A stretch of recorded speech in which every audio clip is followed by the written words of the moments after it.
வணக்கம் நண்பர்களே. புறப்பொருள் இலக்கணம். புறத்திணைகள் மொத்தம் 12. வெற்றித்திணை பகைவர் ஆணிரைகளை கவர்தல். ஆணிரைகள் என்றால் பசுக்கள். கரந்தை திணை பகைவர் கவர்ந்து சென்ற ஆணிரைகளை மீட்டு வருதல். வஞ்சித்திணை பகைவர் நாட்டை கைப்பற்ற கருதியது.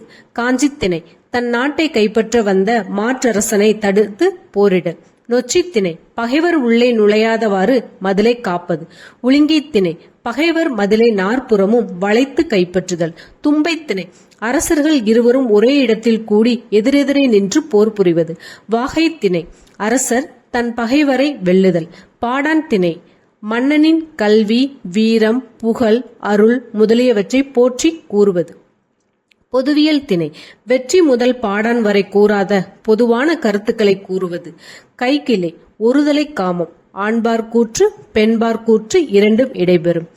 பெருந்துணை பொருந்தா காமம். பெண்பால் கூற்று இருபால் கூற்றும் இரண்டும் இடைபெறும். புறப்பொருள் இலக்கணத்தில் உள்ள புறத்திணைகள் 12.